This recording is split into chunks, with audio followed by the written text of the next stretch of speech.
ایک شخص دریا کے کنارے کنارے جا رہا تھا، سخت بھوک لگی تھی۔ اس نے دیکھا کہ ایک پھل سیب ترتا ہوا اس دریا کے اندر آ رہا ہے۔ اس شخص نے وہ سیب اٹھایا، چونکہ بھوک تھی، اور جیسے ہی اس کو کھایا نا، ذہن میں خیال آیا، اوہو یہ تو پتہ نہیں کس مالک کا ہے، میں نے تو اس کا پوچھا ہی نہیں ہے۔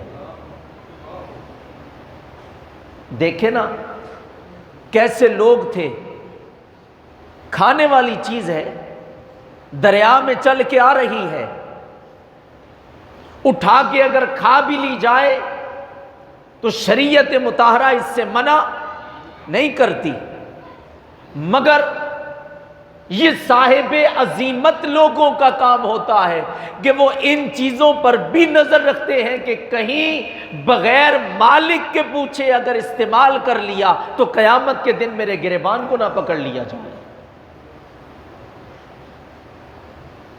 وہ شخص اس سیب کو لے کر اسی سمت چل پڑا جدھر سے سیب آ رہا تھا۔ دیکھا کہ ایک باغ ہے، اس کے باغ سے باغ کے مالک سے پوچھا، یہ تمہارے باغ کا سیب ہے؟ ہاں میرے باغ کا سیب ہے۔ کہا میں نے تم سے بغیر پوچھے تھوڑا سا کھا لیا ہے، اس کی سزا کیا ہے؟ انہوں نے کہا کہ 1 سال تک تو میرے باغ کی رکھوالی کرنا، سال کے بعد تجھے دوسری سزا بتاؤں گا۔ پورا سال اس باغ کی رکھوالی کی، مالی بنے رہے، پودوں کو پانی دیتے رہے۔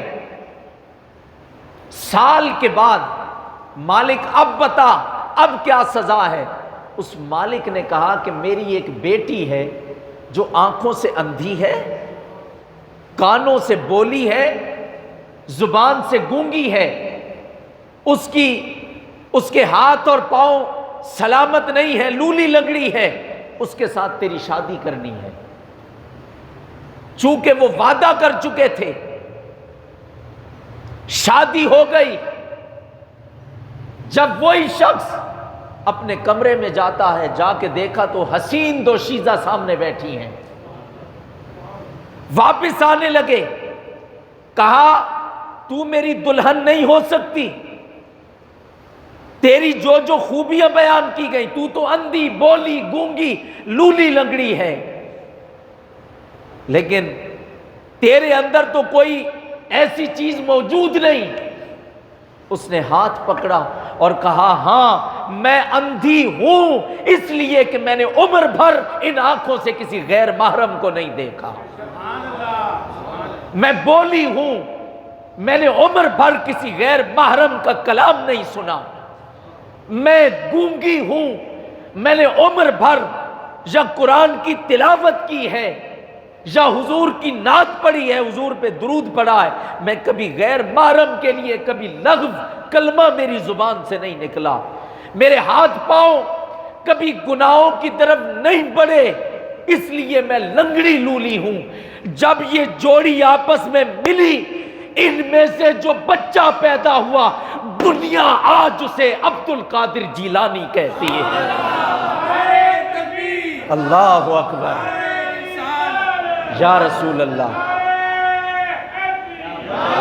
جب ماں باپ اتنے پاکیزہ ہوں، اتنے مطہر ہوں، اتنے معطر ہوں، اتنے اجلے ہوئے ہوں، اتنے نکھرے ہوں، اتنے ستھرے ہوں، اتنے مطیع و فرما بردار ہوں، اتنے متبع ہوں، تو پھر اللہ اولاد بھی عبد القادر جیلانی جیسی عطا کرتا ہے۔